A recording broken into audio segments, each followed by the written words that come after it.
Now, Tuesday night, Hillary Clinton had been declared the winner in California, but like in a lot of previous contests, voters had faced some various issues regarding their votes, their party registration, and whether or not California had prepared itself well enough for this massively important primary election. Now, this is according to an article in the LA Times.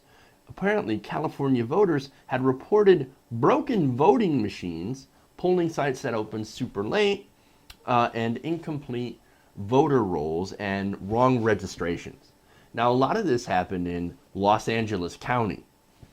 Now, that of course led to many voters being handed the dreaded provisional ballots.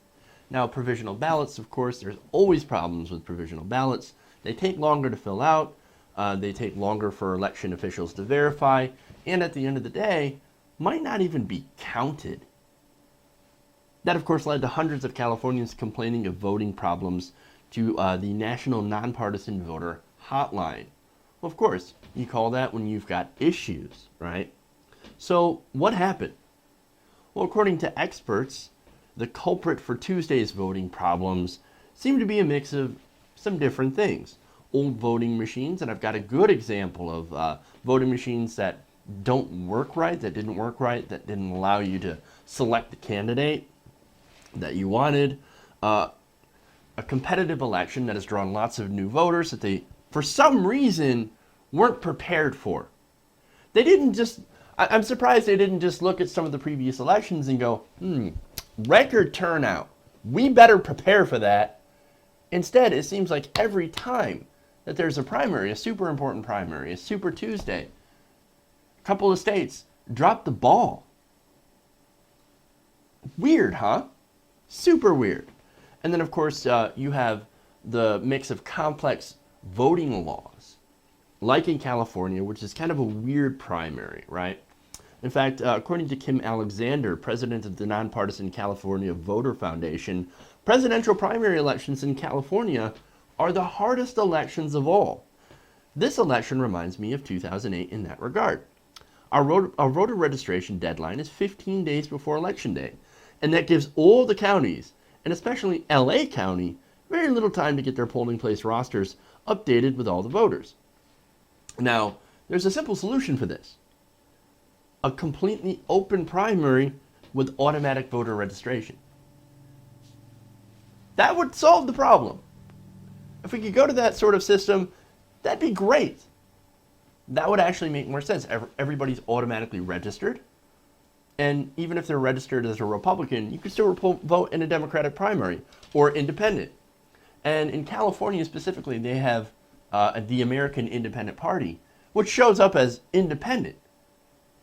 So you have to get this special ballot just to be able to vote, because if you're registered as the American Independent Party, which once again shows up as just independent, so people think, oh yeah, I'm an independent voter. I don't go Democrat, I don't go Republican, I go for the issue, so I'm going to mark independent. Where you're actually marking yourself as part of the American Independent, which is some weird right-wing libertarian party, and you're ineligible to vote for the other parties. That was another part of this whole issue. It's like a trick on the ballot. Some tricky shit that confuses a lot of people. So, of course, you open up the primaries and you get everybody automatically registered. Like when they get a driver's license or whatever, right? That would kind of solve that problem. And it would also get rid of California's really weird kind of mixed primary system. Anyway, I've got some examples of what happened to voters when trying to cast their ballots on Tuesday. And this is from people who were actually there, who tried to vote and reported this to the LA Times. Now, one of them was Sanders supporter Brandon Silverman. Now, when he tried to vote, when he tried to show up at his polling station, he said poll workers immediately handed him a provisional ballot, explaining that their machine was not working yet. He also mentioned that the full list of voters' names for the precinct seemed to be missing. Now, of course, this guy called the voter hotline in LA County, and about 45 minutes later, the problems with his voting seemed to be resolved and he was actually able to cast a regular ballot. Now, he said on this whole situation, his whole experience, quote, "I tend to agree with most of the Bernie supporters who are disappointed in the media's handling of these superdelegate counts. But I tend to shy away from the people saying it's stolen or rigged. I'd like to not think the worst, but at a certain point you think, is it a coincidence?" That's a good question. Coincidence or incompetence, and there seems to be some pretty good arguments for both of those, especially in this election cycle, where we've seen record issues, as well as voter purges.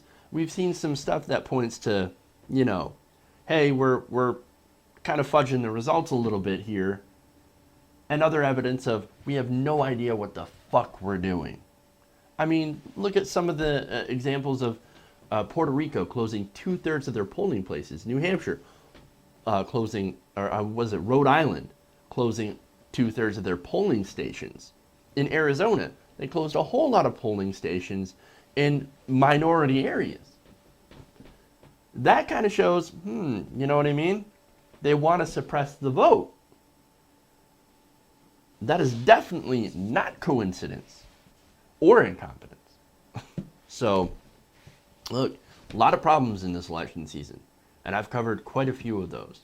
And this is just another one, example of those. Now, another person who tried to vote was Albert Gray.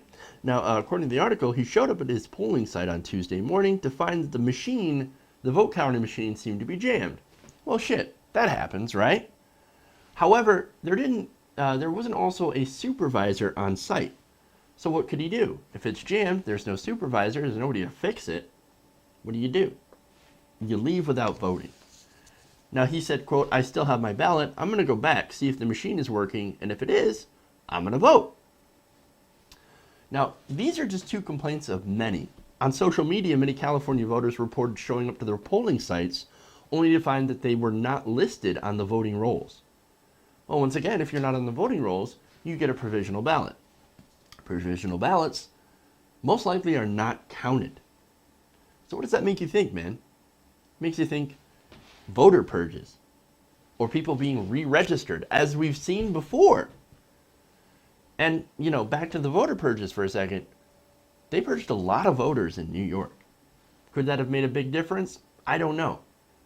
A lot of those people also could have been Hillary Clinton supporters who didn't get their chance to vote. And that's the real issue here. Now, there's another one, another Sanders supporter named Jonathan Daniel Brown. And he accused Democrats, the Democratic Party, of purging votes when he discovered he was not in the voting rolls at his polling station despite being registered. Once again, kind of fishy, right? Now, Brown goes a little bit further. See, instead of taking a provisional ballot, he decided to complain about this and drew the attention of LA County Registrar County Clerk Dean Logan. Now, Logan decided to intervene on his behalf. Eventually, Brown said he was allowed to cast a regular ballot, but not before Brown said a poll worker had called the cops on him. Oh, Jesus, man. Calling the cops. He said, quote, "It only took 4 hours, and I had the cops called on me, but I was able to finally cast a vote." Holy shit, man. That is insane. Now, I wonder, when he was trying to get the attention, was he too loud? Was he brandishing his voice? I know those Bernie Sanders supporters, they love to brandish things. Like chairs? What about their voices? They get a little too loud, right? Some Democrats have actually shown to be against that. Against getting loud. Imagine that, right? But anyway, at least he got to vote. Imagine how many other people who might have been in that situation decided not to vote. Decided, well, look, man, this is hard. I ain't got time for this. They're not going to let me vote. Fuck it. I'm going to go home. Just imagine how many potential votes missed for both Hillary Clinton and Bernie Sanders. Even though it seems to, in this story, affect a lot of Bernie Sanders supporters. But I'm sure voter suppression and also, as well as these machines not working, all this different stuff also affects Hillary Clinton supporters. I don't agree with anyone not getting their chance to vote. I would fight like hell to make sure a Trump supporter got his chance to vote. I don't like Trump at all. I think he's a disaster, literal disaster for the country. But everyone in America is supposed to have their right to vote. And I'll fight for that right, for anyone, to make sure that they can exercise that right. Anyway, now, according to the article, LA County's 4,700 polling locations have had to handle rosters for 4.9 million voters. Now, the process, they say, could be complicated, as many of the voters on those rosters can register to switch their party preferences up to 15 days before the election. Now, as I said, automatic voter registration would probably fix that. But whatever, right? Now, before I go on, right, on the voting rosters, I do want to show you an issue with one of the machines that had a bit of a problem. And I want to show you a video of a voting machine messing up and choosing the wrong candidate. And this is what we mean by older machines not working. Let's take a look.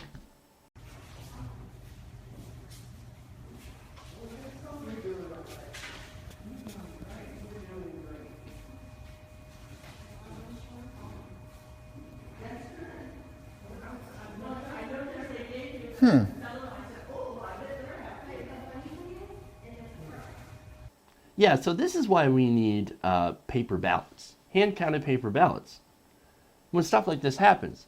Now, this is a faulty machine. Maybe it should have been checked out before, but it wasn't.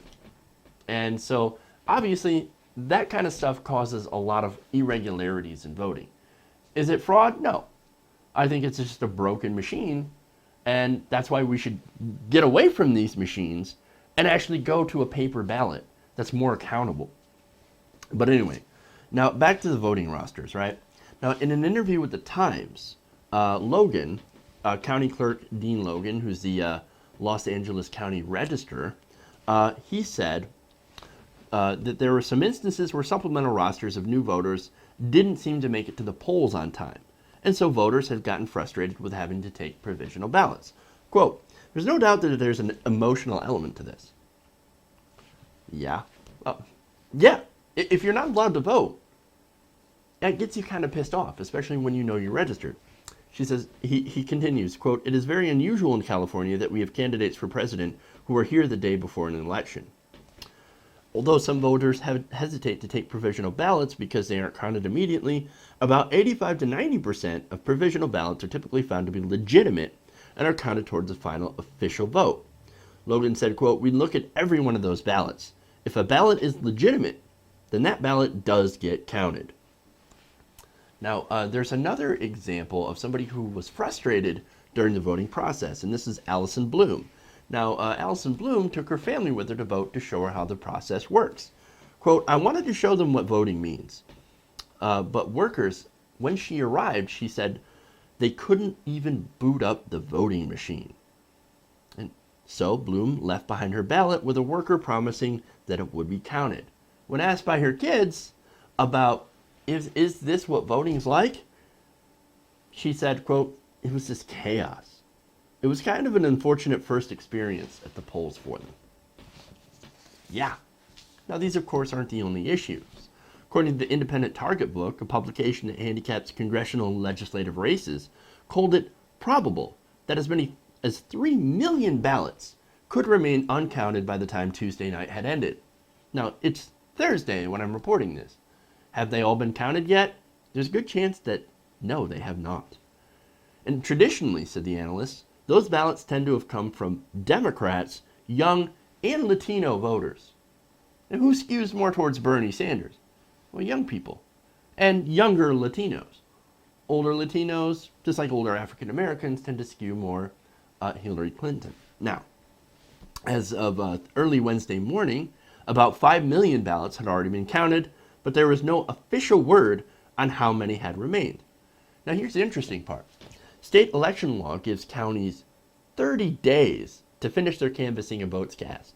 Secretary of State Alex Padilla must receive certified results from each of California's 58 counties by July 8th, meaning we're not going to get accurate results until the beginning of July. Amazing. Now, I'm not saying all this stuff is on purpose, right? A lot of it has to do with us having an overcomplicated system. I don't think that there are people sitting in smoke-filled rooms with the Bilderbergs saying, we're going to stop Bernie Sanders from winning by doing bad election laws and putting out faulty machines. No, I don't think that's what's happening at all. I think part of it is voter suppression, but another part of it is just the complicated system that we have. We've made voting super hard and super complicated with all the separate primary rules, which seem to be different in every single state. You also have all the old unreliable voting infrastructure, like that shitty machine I showed you. And of course, voting laws that are there with the purpose of depressing the vote, or the turnout, or at the very least, disenfranchising hundreds of thousands and maybe even millions of voters. Now, I know those of you who are still with me and that are still watching this video, right, are probably thinking, well, yeah, you're just bringing this up because of Bernie Sanders. You are desperate to have Bernie Sanders win, so you're calling out all the fraud and whatever, but it doesn't exist. Well, that's not true. I'm not bringing this up on the hopes that Bernie Sanders will somehow magically pull out a win and win the primary. No, I actually want what everyone should want. A simple, reliable, open election system that counts the votes of everyone. A system that people can trust to give accurate votes, as well as something that will encourage more people to get involved in the process. And at the end of the day, who can be against that and call themselves an American?